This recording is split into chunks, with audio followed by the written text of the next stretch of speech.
All right, what's up, guys? Welcome back to another episode of the Living the Dream podcast. Today on the show, we have Doug Utberg, who is the host of the People First Leaders podcast. Sorry about that, guys, where he meets with founders and CEOs who prioritize people and customer value first. Doug, how you doing?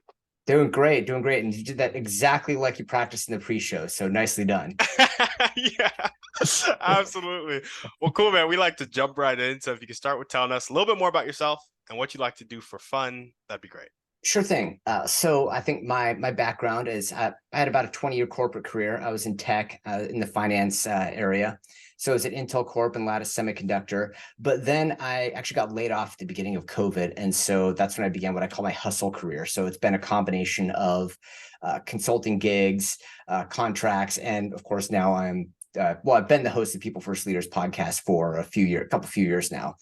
But as far as things that I do for fun, well, I have two kids. My daughter is 17 and my son's 14. So pretty much all of what other people would consider free time is consumed by stuff having to do with their activities. So, like for example, my son's in Boy Scouts. I'm the committee chair for his troop. I was an Eagle Scout myself back in the day. My daughter's in dance, and she's checking out colleges because she's going into her senior year. So, it's a busy time. Yeah, I got you. I got you. So a lot of your recreational time is filled helping your kids live their That's life. Huh? right. That's how it goes. I gotcha. I gotcha. And so now you're in the hustle part of your career, right? Yep. You're in your W-2 corporate life for 20 plus years. And what does the hustling look like now? Is the podcast the main generator of revenue? Is it the consulting gigs? Is it Yeah, uh it's principally the consulting gigs. I mean, because the podcast is primarily about business development for the consulting gigs, and so I actually intentionally try to have it be non-monetized so that it doesn't, because so that it doesn't smack of me trying to bombard people with advertisements. So like yeah, for example, one of my favorite podcasts to listen to is School of Greatness with Lewis Howes. I love it, except for the fact that it is, oh my God, the commercials. yeah, They just never stop. And I yeah, get it. That's how he finances his life and blah, blah, blah, blah, blah. But there's got to be a balance. yeah. And I got you. because like a lot of it is, my governing life philosophy is that, I think the road to ruin is when you pursue money without providing value. So I say just provide value and don't worry all that much about where the money comes from, because if the value is big enough, the money will find you. Yeah. Yeah. No, absolutely. I feel that. And it's one of the reasons I started my podcast, Yeah. actually. I just wanted to start providing value. Didn't see a Yep. clear path to revenue. And now, creating it, growing the audience, all that good stuff. And so I'm right there with you, vibing All with you. right. I'm down. So the consulting gigs, Doug, Yep. what does it look like? Are you going into small businesses, larger businesses? Are you helping them Yeah. build a staff? Tell us a bit about the day to day. Sure. So the primary consulting that I do is I work with probably mid to larger size companies, and I help them reduce their contract costs. So for example, say we're talking about, I don't know, 10-20 million dollar manufacturing company. What I would do is I would come in, and then my team and I would restructure their contracts in exchange for a percentage of the savings. So it's a zero risk proposition. We'll take a look at things like their packaging, their maintenance, repair, overhaul, their if they have enough employees, health insurance or office supplies or things like waste removal. There's like 40 cost categories or something like that. And so, but the whole idea is to have it be value based. So in other words, instead of the usual kind of gig where I'm like, hey, I'm going to convince you that I'm great, I want you to write me a check. And by the way, there's absolutely no guarantee that you will benefit from what the service I provide at all. Yeah. That's how most businesses work, and that just drives me nuts. And everybody wants to be paid first, and then basically you kind of hope/trust that what they do will have a value in excess of what you've paid them. Although, joke's on you if it isn't. Yeah. I prefer that to be the other way around, and that the value comes first, and then the payment is a percentage of the value. So if the value is really, really, really big, then I can justifiably ask for an enormous check. Yep. I gotcha. And I like how you targeted, 10 to $20 million companies Yeah. because, if you're working with a company that has 500,000 a year in revenue, the contracts aren't even going to be Yeah. sizable enough for you to. No, exactly. Yeah. Exactly. Yeah. And then another thing that I have going on right now, as well as, I did a fair amount of work with SAP and other enterprise data systems back in my corporate career. So I also have some consulting going on in that realm too. So it's there's a lot of juggling, but that's what the hustle life is about. Is it's very rare that you will start out doing one thing and be able to finance your life with that. So you'll usually be juggling 3 to 4 things. Yeah. And you as I say, right, it's like if you're at the table at Vegas, right? You're playing 3 to 4 hands until you figure out which one gives you your best odds. Yeah. Yeah, absolutely. Well, tell us a bit more about your motivation. What gets you up and keeps you going every day? And so I was a couple of months ago, I was doing the exercise, right? What's my 10-year vision and all those types of things. And the 10-year vision that I really have in my head is that I want to change the culture of American business to put growing people and creating customer value first. Because I personally feel that unfortunately the culture has kind of gotten to grow earnings no matter what. Yeah, The problem being that if you grow earnings and you're not providing value, eventually that's going to collapse, which is what I feel we're pretty close to at the point of this recording. I gotcha. I gotcha. Yeah, I'm a big fan of the investing in people Yeah. just vibe. I think it's what I Yeah. do best actually. I just love Uh-huh. seeing people grow. And so I'll walk through it with people. Like I love confronting adversity with Yeah. somebody because if we have the commitment to one another to come Yeah. out on the other side, that relationship is going to be stronger and we're both going to be stronger for it. And so I'm all for growing people, investing in Yeah. people, putting customer value first too is And kind of an extension of that. yeah. And Um, here's the gut check for growing people. mm, This is the test a lot of people have trouble passing. If you really grow people, you will eventually grow them beyond the need to be associated with you, as in the highest and best use of their talent will be to move on from you. And that can be really hard when it's somebody that's highly productive, but that's the thing that tells you whether you're really interested in growing people or not. Are you willing to let go when it hurts? Or is it just about, backslapping feel good? But as soon as it comes to paying a price, you kind of, hunker in the corner. yeah, yeah, no, for sure. That definitely is. What do you think about this though? I'm curious. When you grow people and you grow them out of their role within your Yep. company, um, then they move on to bigger Yeah. opportunities, so on and so forth. What what do you think about leaders creating a vision big enough to fit their Mhm. ultimate goal within that bigger vision? Does that question make sense? Well, let's see. So I would say if that vision existed before the person came to your company, then yes, I think that's great. If you change the vision to try to hold on to a person, you're not that great of a leader. Yeah, I You're, agree. you will almost certainly collapse under the weight of your own indecisiveness at some point. Yeah, yeah, I gotcha. Well, cool, man. So, would you say your motivation is the investing in people, growing people, and putting customer value first, or would you say that's just the 10-year goal and there's an underlying motivation? So I think that's I'm I've thought about this a lot. I keep trying to think about a 30-second way to articulate it. The real motivation for me is to to create and deliver meaningful value. Yeah, it's you may have to edit this out.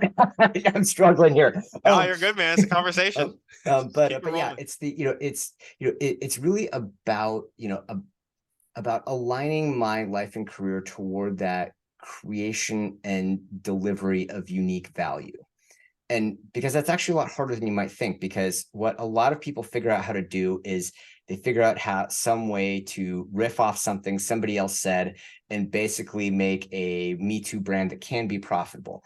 That does not hold any interest in me at all. It has to be something unique. Otherwise, I don't feel like I'm really otherwise, I'm not adding to the lexicon of human knowledge. All that I'm really doing is just monetizing a slice of it. I mean, sure, you can make some money at that, but at some point in the future, we're all going to die, and most of us will never be remembered for anything, myself included. But I'm going to have the best shot if if there is some meaningful way that I can increase as I say, increase the lexicon of human knowledge in a value positive way. I got you. I got you. Cool, man. Well, we've already heard about one Yeah. goal that you have, changing the culture of American business to put growing people and putting customer value Yeah. first. What are some other dreams or goals that you have? Is that the main one and you just want to leave it there or you want to add some on? I mean, so personally, what I would really say is that I want to organize and live my life to just be authentically myself. And that sounds simple, but it really isn't. Yeah. Because when once your life starts involving spouse, family, kids, in-laws, parents, things like that, it gets really complicated. And because unfortunately, well, fortunately or unfortunately, depending on the way you look at it, but it usually takes about half of your life to figure out what you really want to do, and about half of your life to figure out kind of who you really are. And if that's not the same as the direction you've been going, you either say, this is too big of a pain in the ass to change, I'm just going to go with it, and die someday knowing that I left my, that my best music has never been played, or I'm going to have to go through the pain of trying to reorient my life to live completely authentically. Yeah. Most people choose option A. Yeah. I feel you. Well, tell us a little bit about what authentically yourself is. So for me, what that really means is that is giving of, I would say, giving of your full self, whether that is romantically, spiritually, in a in a business sense, without trying to massage what you're saying to align with somebody else's expectations. And it's easy to do that in a jerkish way. Those people tend to end up being socially isolated. Um, but it is possible to do that in a way where you can still be sociable with people. It just takes a lot of self-awareness and a lot of transparent communication. And it's not easy to do. Yeah. I think everybody would agree with that. Well, and particularly because one of the things that ends up happening, and because this is one of the things that I've experienced, is because like right now I live in the house. Right now I live in what a lot of people would be consider their dream house. Right, I'm in Oregon wine country, Pinot Noir area in the Chehalem Valley, AVA. I've got a 3,800 square foot place on 3 acres. Dogs, cats, chickens, all the stuff, but it consumes so much time to take care of the place, and we live a long ways away, so we end up commuting a lot of times, and in a lot of cases the things you want will end up the things you think you want will end up consuming your life to the point where you will eventually learn that that's not really what you want. Hmm. The problem is that unwinding it is tricky. A lot of people get here with businesses, and it's actually not that hard to create and grow a business that generates a lot of money. It's extremely hard to create and grow a business that generates a lot of money and allows you to have a life where you can go and do things you'd like to. Yeah. I gotcha. Okay. Well, tell us top three things you would change in your life right now to make it more authentic. So let's see, If you want man. to go there. If you don't want Oh to go yeah, there, we man. can move on. I was gonna say, put me on the spot here. We can totally move on. We can totally move past that question. Yeah. Well, let's see. So I'm okay. So I'm like, I don't know. I kind of feel like I'm admitting defeat if I don't answer. So Okay, go for it. I don't know. Yeah, no, I'm not letting you lay the smack down on me. I'm not, I'm gonna play ball. Um, okay, so let's see. To top three things more authentic. I think the main thing, at least for me, is that I feel like it's time to move to a smaller place that has, that's less maintenance. It will be painful. It's not going to happen right away, but I think that's one of the things I need to do. Another thing is that I'm going to need to reduce the frequency of a lot of social interactions I have, particularly with family, because right now that consumes a lot of our time. And it was a holdover from when the kids were little. We spent a lot of time with family. During COVID, that was kind of the only people we could spend time with, and so that just sort of carried over. And that's not going to be particularly easy, but that's one of the other things that that I feel is really important. And then as far as number three, is that I am going to have to take at least one of the ventures that I'm currently, one of the hands I'm playing to see how it works, and I'm going to need to just move it off the table. Is I'm going to need to start taking chips off the table and focusing on a smaller number of things. I gotcha. Which venture? Oh man, I don't know that I'm ready to answer that question yet. I feel that. I feel that. Okay. All right. Hypothetically, which Yeah. Okay. venture? Okay. Look at this. Gun All to your right. So head. Gun to your yeah. head. Yeah. You have to Yeah. pick one Yeah. tonight. You're okay. No Yeah. commitment. You're throwing you're throwing the baseball at my helmet now.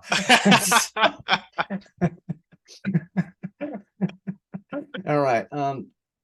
So if there was going to be one that I was going to, well, I mean, the one that I'd like to step back from is that I want to step back from is the one where I'm doing the data system ERP consulting. That's the one that's the most consistent income right now, has the highest bill rates, least volatility. It has the most apparent safety, but of course that's the one that's going to be least aligned with future direction. Yeah. Problem being that you have to pay the bills, and so that's Yeah. I got you. that's how life goes.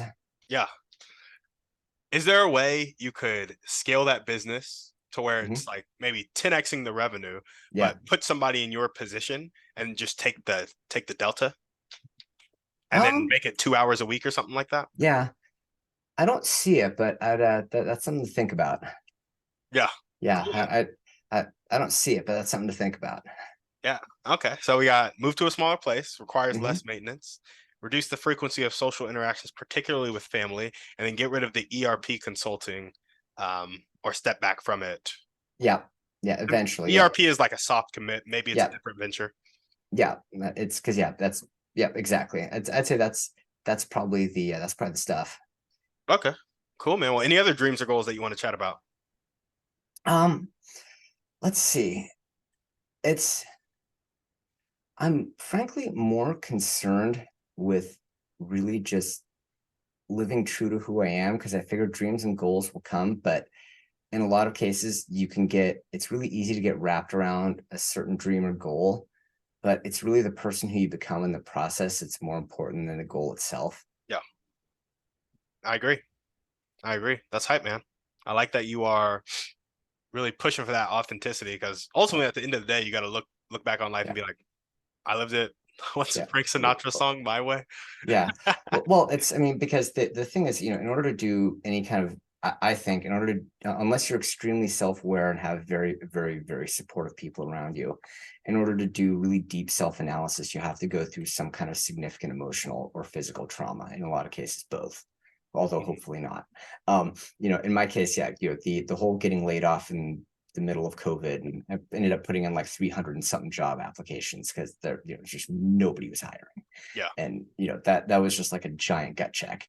yeah, There, you have to go through those feelings of worthlessness and how am I going to do, and have stuff not working. I mean, because it's like going through things not working and like finding that okay, I'm still all right, yeah.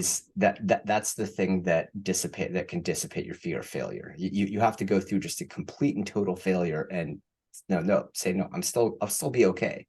Yeah, yeah.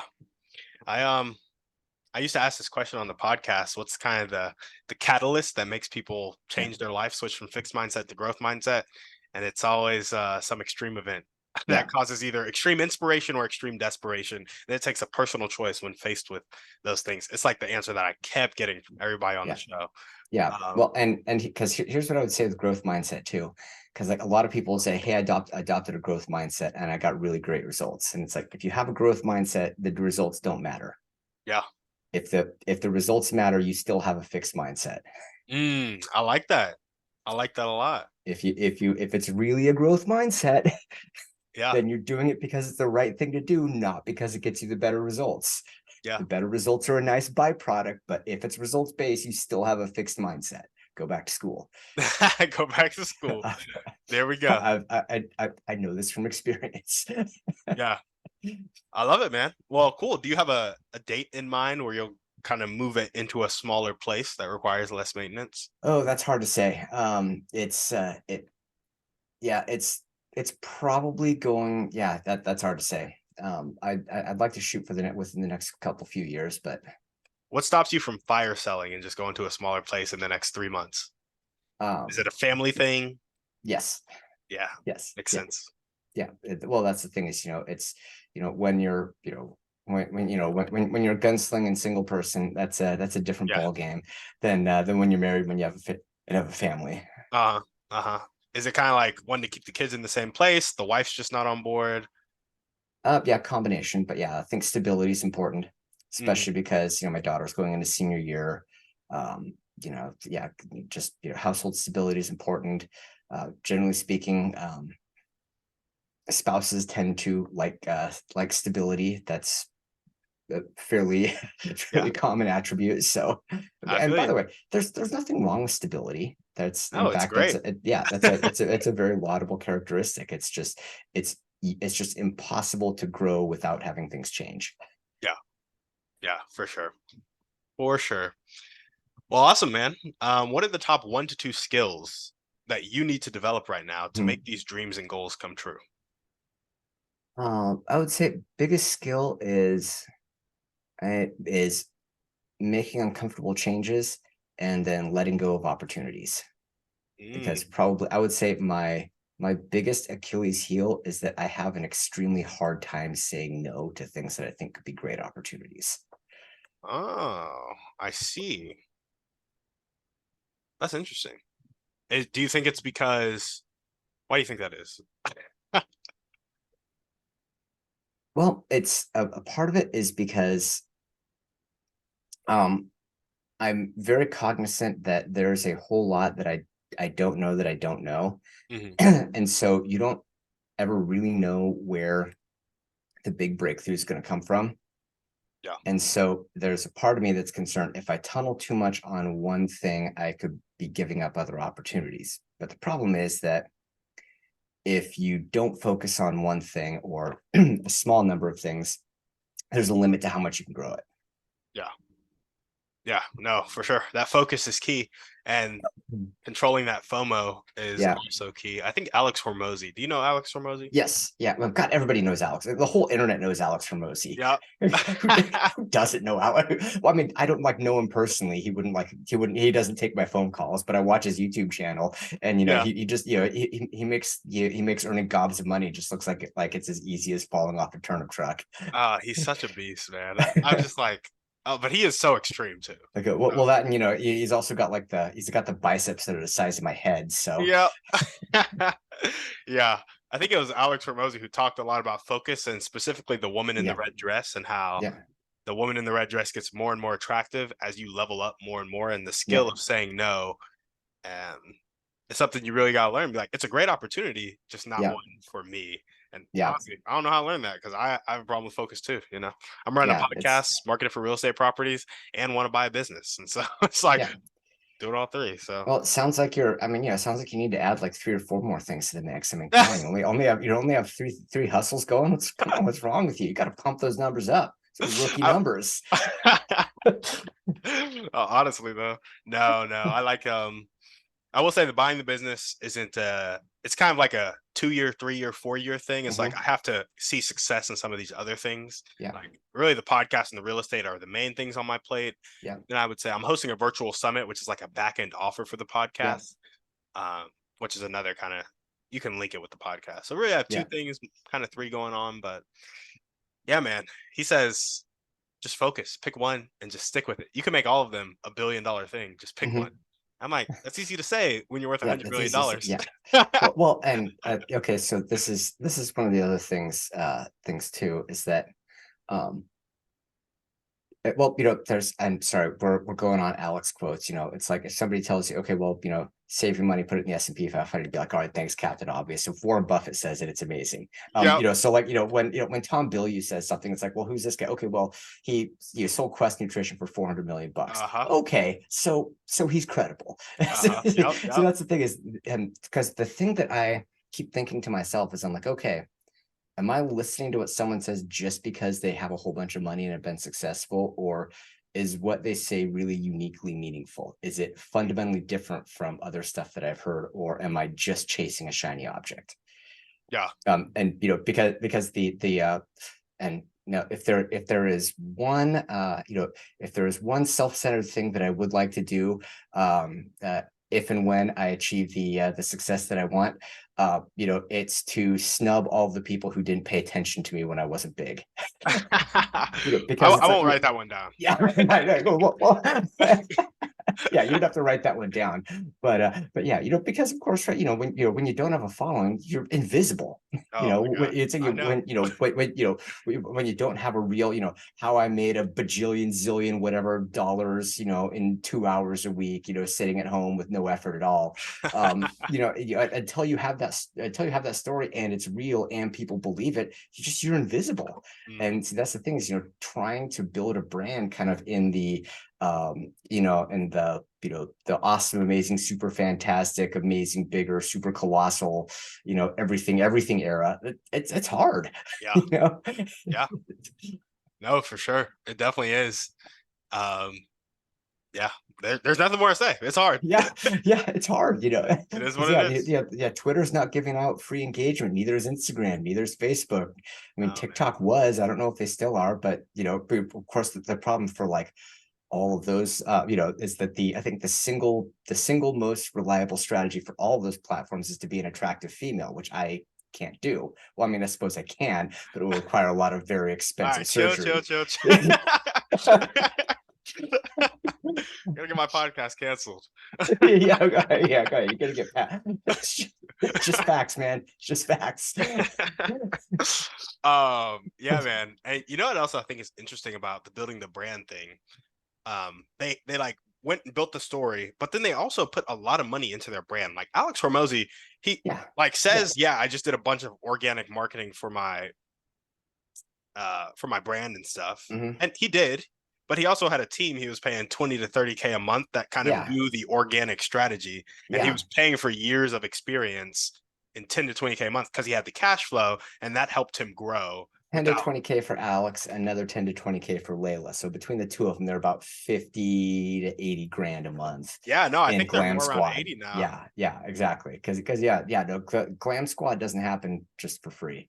Yeah, I exactly. mean, And so, I think there's something to that whole, yeah, you can build your brand, but when you're really trying to do stuff alone, this is what I've kind of found. When you're trying to do stuff alone, man, it's rough. yeah, And the it's sooner you can incorporate as many people as possible that are trustworthy and skillful and mhm. are aligned with the same vision, that's when you um, can build momentum a little bit faster, perhaps, Right. hopefully. And now I'm going to dial up the contrast on you a little bit. And then Go at for it. what point does that become a prison? It does. See, because here's the thing. It's like Alex and Layla's social success. I'd be willing to bet that at some point it's going to turn into a prison, Yeah, unless at some point they just want to walk away from it and let all the engagement just disappear. At some point it turns into a prison that's because true. you have to keep running on the treadmill in order to keep the engagement going. You do. You do. And then it's a matter of perspective, right? Because you can see yourself in a prison. It's like, so the question is, what what makes you feel like you're imprisoned? Is it Yes. that you are doing it? What purpose are you doing it for? Hmm. Have you switched to doing it for other people's expectations, or did you stay doing it because you wanted to make this impact or get this Yeah. business idea out there or grow this for the Yeah. sake of yourself? And so I guess it's a matter of I don't know. Sometimes you Yeah. just got to be drastic and walk Yeah. away. But Yeah, and that's the thing is, yeah, I can't speak for Alex and Layla. I can't speak for anybody else but me. And yeah, sometimes I even get confused about my about my own thoughts and feelings. So, but that's the thing is that the stuff that seems really really awesome can turn into a prison really quickly, and yeah, it can happen without you even really noticing. Like, so my daughter is a really big fan of the Austin Butler Elvis movie. And so, but that's what happened to Elvis, right? He was yeah. in the residency in Las Vegas. Everybody's like, oh, he has this glamorous life. It's like, he can't leave. He can't go Mhm. anywhere. Yep. It's like, Yeah. yeah, at some point, if what you're doing turns into a prison, I think that's probably the hardest thing to do is if you've invested your life into building something that's turned into a prison, do you have the self-awareness and self-discipline to walk away from it? Yeah.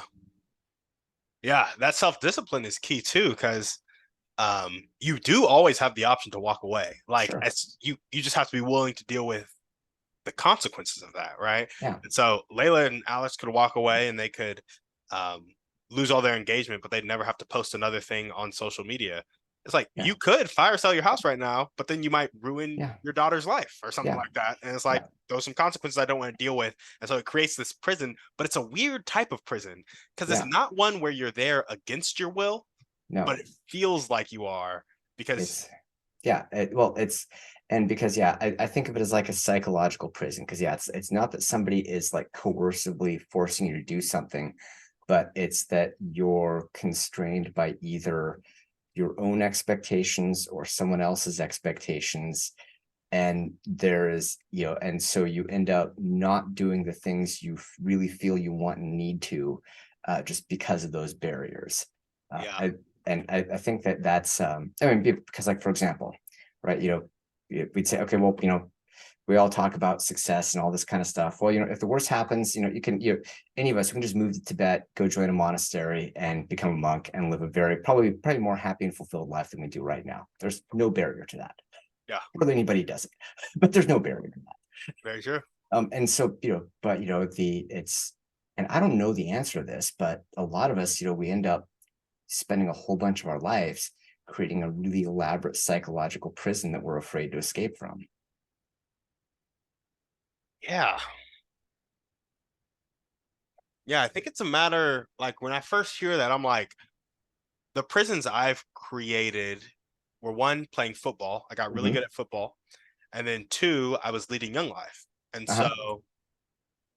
so it was when like my values didn't match my preferences, Uh-huh. which is a really weird. It's like, why would you have values that don't match your preferences? And there's just some questions you really have to ask yourself of like, I don't know, man. I don't know. It's just diving deep into like what you believe and what you focus on and what you prioritize. Because ultimately, your daily actions lead Mm-hmm. to your priorities, right? Yeah. And so clearly, you are prioritizing your daughter's happiness Mm-hmm. Or and families, but stability. yes. Yeah, families. Yes, Yeah. families' happiness and stability over Mm-hmm. your own desire to fire sell and get a smaller place, Yeah. which almost everybody would say very admirable Uh-huh. prioritization right there. You're doing it exactly how you need to be doing it. But then the question is, why is there like discontentment there? And so when I was playing football, Mm-hmm. it was like I was prioritizing my family's perceived need over my own happiness because I thought football was my only way to make money. As soon as Yeah. I figured out that wasn't the case, I felt fine giving Yeah. off football. But there was okay, you're choosing to prioritize your family, but you're unhappy with that result. Yeah. Why is there discrepancy there? And Mm-hmm. I think like the answer to that question of why is there discrepancy, which I think is different for everybody, Yeah. is kind of what gives insight to the issue. I don't know. What do you think about that? Yeah. I think so. I think so. And the thing that and one of the things that I've been kind of meditating on a lot, or an idea that I've been kind of trying to mentally unpack, is the difference between doing something that's good because it's what you're expected to do versus doing something good because it's what you genuinely want to do. Mm. Most people don't see the difference, but there's a huge difference. Oh yeah, I agree. I agree. That was my second Yeah. prison. Young Life, it was like Christian and Yeah. I was doing ministry and I was like, yeah, this is what I'm supposed to do. I'm supposed to be a good Christian. And then Hmm. I was miserable. Like I Yeah. hated life. It was just another people pleasing type of vibe. Well, And so and I think that's and again because yeah, I've I didn't grow up in an evangelical church, but I was at a Lutheran church, same place since I was 5 years old, yeah, and yeah, it's very easy for a toxic positivity cult to emerge in places like that because even when you're going through rough times, you learn very quickly to not let it to not let it out because otherwise the word spreads and however fast the fastest person can run like 10,000 times faster than that. yeah, yeah. No, for sure. And I think I was lucky because I kind of noticed it when I was younger. And so I did something really selfish, which is I did the exact opposite of what I thought everybody wanted me to do. Uh-huh. And it really helped me because I was like, okay, I'm feeling all this pressure to be a good Christian, which means Hmm. Devo time every day, Yeah. being happy when you go do your ministry at club and campaigners or whatever. And so I was like, I'm just going to let everybody know I'm in a crappy mood, that I don't want to do this Hmm. anymore. And I'm not going to read the Bible every day. And I'm going to be Uh-huh. very transparent about it. I think my biggest fear for me was that people would isolate me or people would Uh-huh. ostracize me. Yeah. And it was a level of vulnerability that gave people an opportunity to love me and what I Hmm. thought was my true self. And here's the Yeah. thing, once people started loving me for that, I realized these aren't even things that I want to do. I just felt so much rebellion against Yeah. what I felt like I should be doing that there was some dissonance there. It's Yeah. like reading the Bible is not bad. The Bible has some Yeah. good stuff in it every now and Yeah. then, you know? And so I don't know, it was a really cool thought Yeah. experiment that's a bit harder Yeah. when you start having people rely on you, which is why Yeah. I feel like I was really lucky to do it Yeah. so early in Yeah. life. Well, and again, this isn't meant to be a religious top show, but I'm going to take just a quick tangent because I think like a lot of people, since I grew up in a church, but I'm like, okay, Bible's the true word of God, no questions. And Yeah. then you get a little older and you're like, okay, well, but how can you really know that? And the truth is you can't know it. You can't know it is, and you can't know it isn't. Hmm. On the other hand, kind of the thing that I keep thinking or that I come to is like, okay, well, let's see, I think I think Muhammad died in his sleep, I think in his sleep, after basically having essentially conquered pretty much all of the Middle East Yeah. on after like his third or fourth, I think his third pilgrimage to Mecca. Uh, Buddha died, Siddhartha Gautama, aka Buddha, died of food poisoning. Um, all of the Christ, all the apostles except for St. John and St. Paul were all martyred, just brutally martyred. Yep. And none of them ever renounced their faith. Hmm. So that tells me something happened that was pretty meaningful in their life. Because generally speaking, people don't volunteer to be crucified upside down for nothing. That is facts. So again, I'm not trying to convince anybody of anything, but that's kind of one of those things where I'm like, you and this was sort of my point of maturation. You go from like, blind faith, this is how it is, to like, okay, well, how do I know? To like, well, if I just think about the balance of probabilities, um, I think there's something there. Yeah. Yeah. No, absolutely. I completely agree. And it's like, it's one thing for like, Jesus did it. Obviously, he Yeah. was crucified and Mhm. didn't renounce it. But then the apostles went and followed. And then, Yeah. like, it's just, I don't know. It's just Yeah. crazy. It's crazy. Yeah. Yeah. I Well, mean, awesome, man. and Oh, go for it. yeah. So no, that's okay. No, I'm just going to get into non-value added storytelling. So let's keep that. Let's get back on track.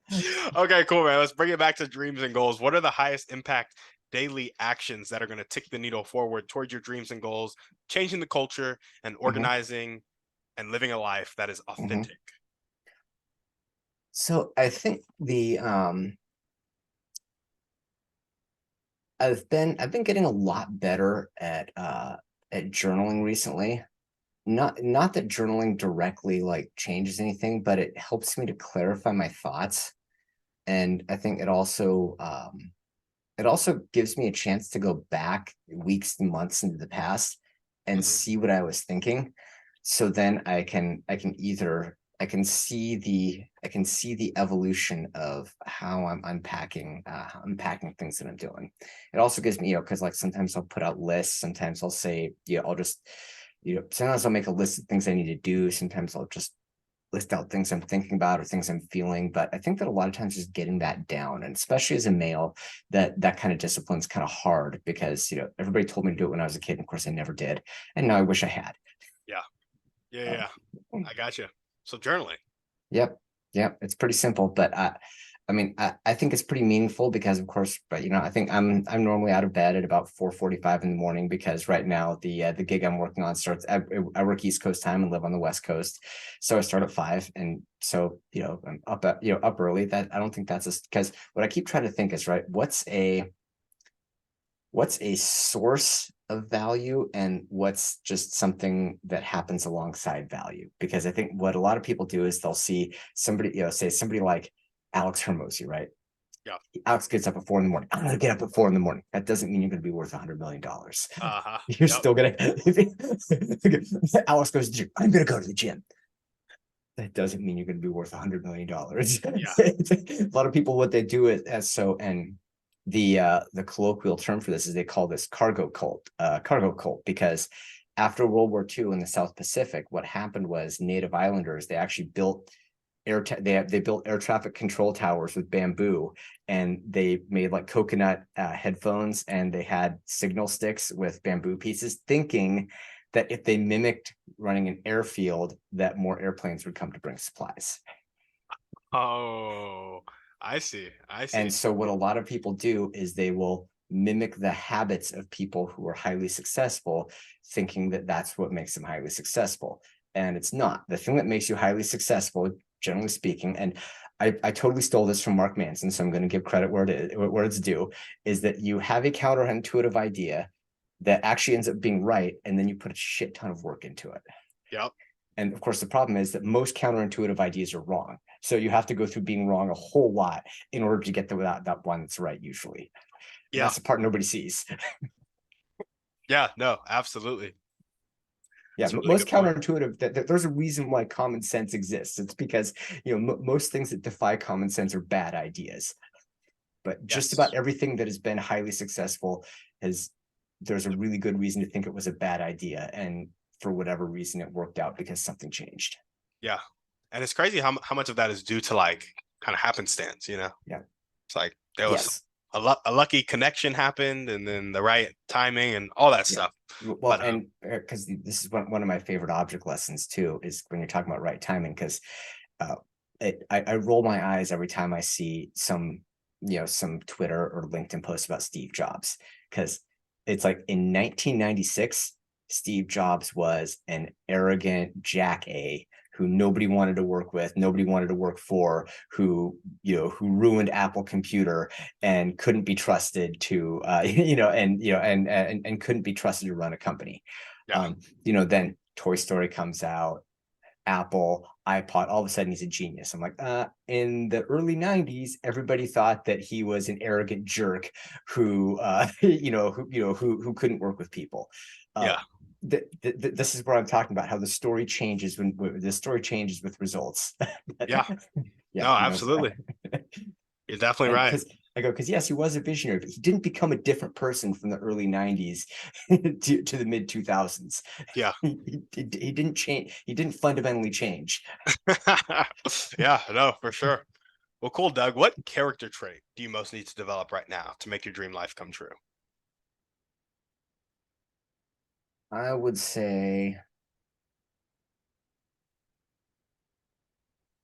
I'm gonna say focus, but I'm gonna say focus on the things that are really uncomfortable. So maybe it's more like the discipline to do the really uncomfortable things. I got you. What's the most Process a few. uncomfortable thing you can do right now, right after this podcast? Oh, it's right after this podcast, it is going to be to shift into a smaller place. That is by far what's going to so I don't know if you're old enough to get this reference, but that's what's going to turn the dial up to 11. I'm not old enough to get there. Okay, so there was a Rob Reiner movie called Spinal Tap, where one of the rockers had an amp that normally they go from 1 to 10, and it had an 11 on it. Okay, so I'm going to give you an assignment right now. As soon as we're done, go find Spinal Tap. Go It find is Spinal Tap. absolutely hilarious. There we go. There we go. And so it's moving into a smaller place, but you can't do that for 4 years, isn't that right? Well, and so, but yeah, you said what's the one thing today? It's so, I mean, I can. It's just extremely painful. What's the one thing you can do that you are willing to do today? Okay, That is the can hardest thing, most uncomfortable thing that will move you forward. let's see. Most uncomfortable thing that'll move me forward. It's gonna be it'll be having the hard conversations with family, having Ooh, the family conversations. there we go. To spend less time with Yeah, them. yeah. Mm, Those are never easy. yeah. How much time is less time in your head? Is it once a week, once a month, once a year? I mean, I'd be totally cool with couple once or twice a month. It's closer to once or twice a week now. Oof. Yeah, it gets to be a lot. Yeah, yeah. Once or Gets twice to a be a month. lot. There we Yeah. go. Cool, man. Are you gonna do it? Yes. Sounds good. If there were one or two people you could meet right now, and this could be a type of person or a specific person, and they'd really help you take that next step towards your dreams and goals, who would they be and how would they help you? Hmm. Well, I want to resist the urge to put like, internet celebrities and business celebrities on here, because most time when you meet, what really famous people, you find out that they're incredibly human. Yeah. Yeah. um, and so the the kind of person that I would really want to meet and speak with is somebody who has gone through the similar type of emotional life path, sense of revelation, and then life changes to get to that point of authenticity. Okay. Because I mean, because frankly, it's like, if somebody, if I see somebody's TikTok about being authentic and they're 25, they've never been married, or never have had kids, sorry, you don't have any credibility in my eyes. Yeah. I go, sorry, you're a weekend warrior. You haven't gone to war yet. Yeah. You haven't had to do the hard stuff yet. So, it's like the 23-year-old life coaches. How much life can you coach me about? Yeah. No, that's fair. Yeah, That's fair. you need to have some wounds and scars in order to get the credibility. I got you. I got you. Do you think a 23-year-old life coach that asks you a hard question would be able to help you out? Or do you think their questions hold no merit? It's not the questions, because anybody can read questions off a sheet, right? The therapists I work with, there is very little she says that is, that's like mind blowing, but she has 27 years experience and works with, and is, over a career has worked with, hundreds to thousands of people in a similar situation as me. Yeah. And so that's credibility that you can't get by, just reading a sentence. Hmm. Yeah, And it's the Warren Buffett, or the Warren Buffett or Tom Bilyeu effect, right? it It's like, is. if somebody has credibility and says something that's fairly milk toast, you'll listen to it because they have credibility.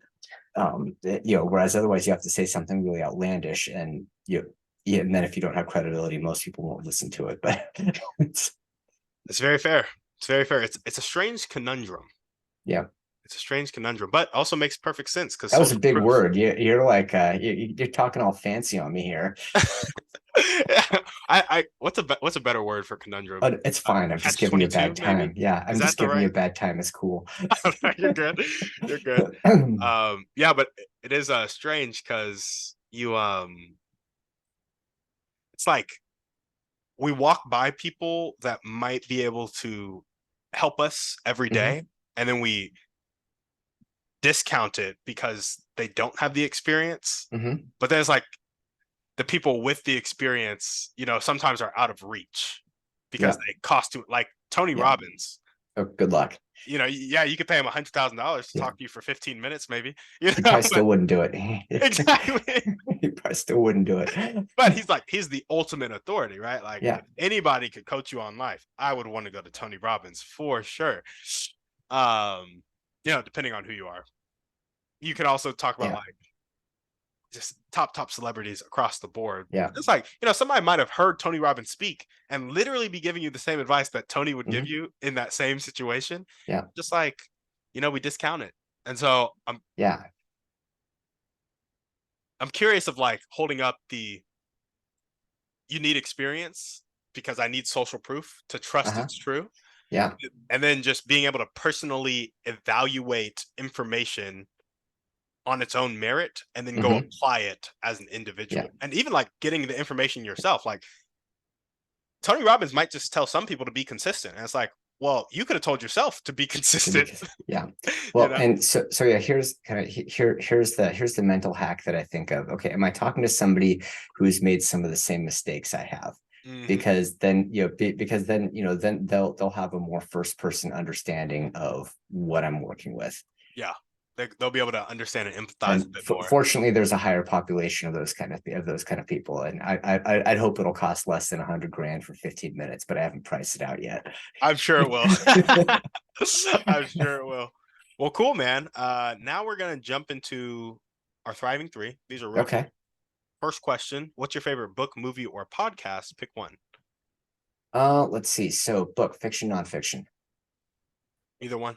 Just All favorite. right. Okay. Favorite book, Count of Monte Cristo, Alexander Dumas. Every time I read it, I love it more.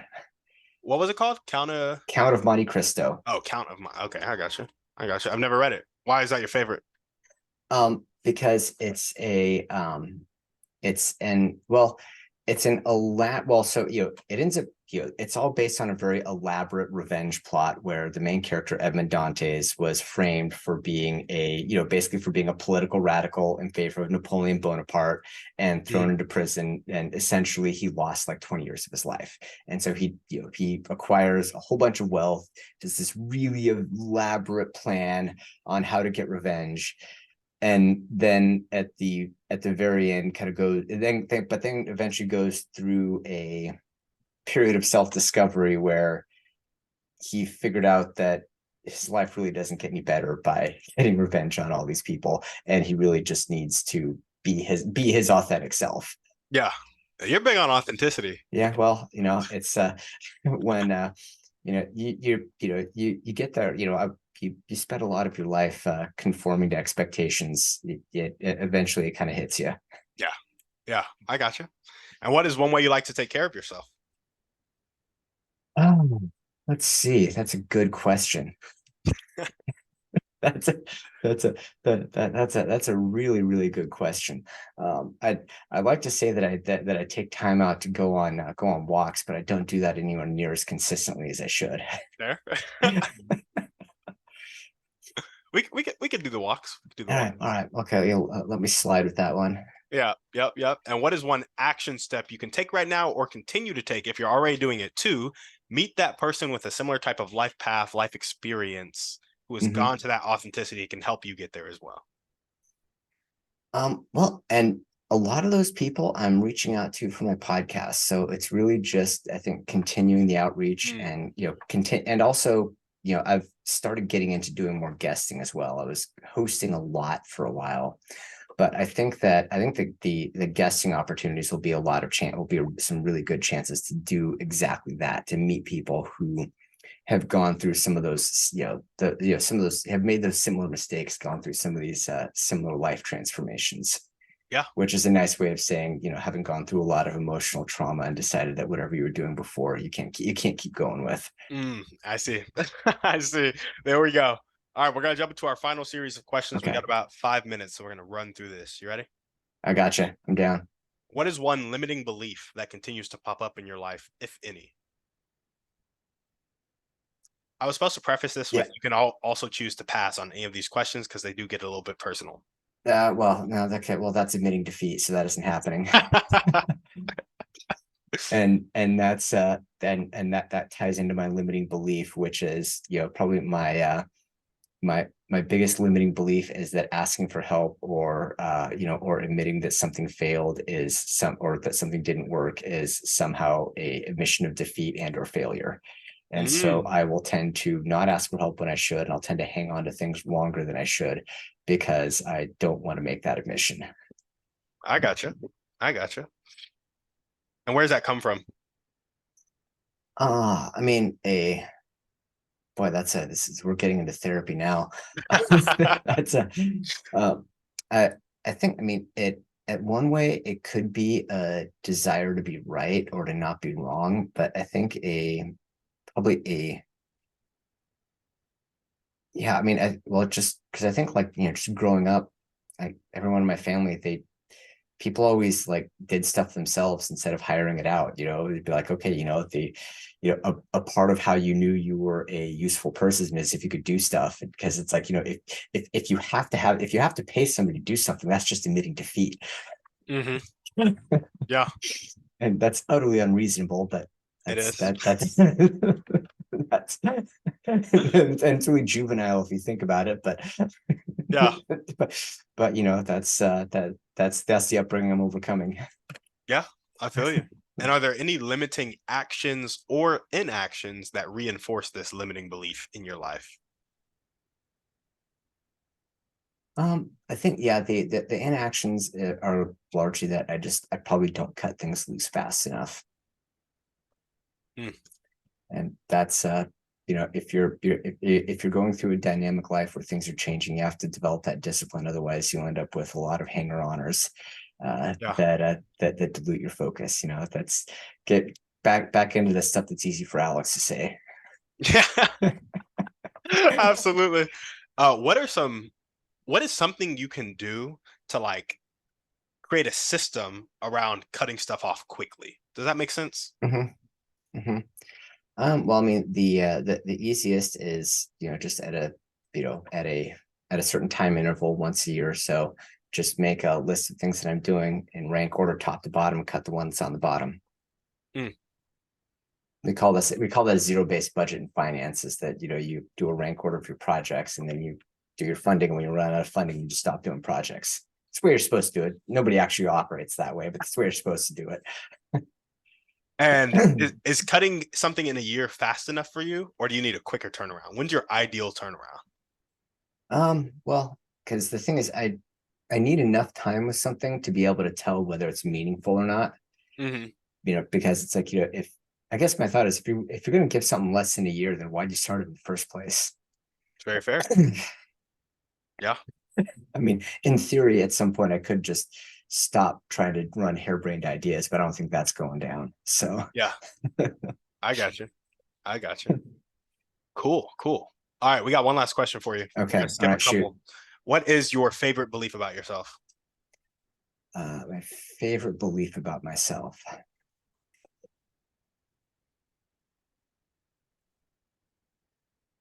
That I'll always do what needs to be. I will always do what needs to be done. There we go. Might not always do it as fast as would be optimal, but I will get there. I love it. Doug, that's all we got for you, man. Thanks for coming on the Okay. show. All right. Thank you much. Of course, we appreciate you. And is there anything else you want to chat about before we sign off? I I think we're good. Yeah, we'll see. Hopefully I didn't get your show canceled, and hopefully hopefully I don't have Rotten Tomatoes coming at me at any time soon. There we go. There we go. Well, if you guys are listening to this and you loved what Doug had to say, make sure to check out his podcast. All the other links to check him out will be down in the show notes as well. Thank you guys so much for watching. Oh, you got something to say? Yeah, I was just gonna say, throw out the link, peoplefirstleaders.net. There we go. It'll be in the show notes, but so it's clickable. But yeah, peoplefirstleaders.net, or just search it on. It's on all of them, so just search wherever you podcast at. There we go. Check that out. It'll be in the show notes. Thank you guys for listening. We will see you on the next one. And on that note, we're out.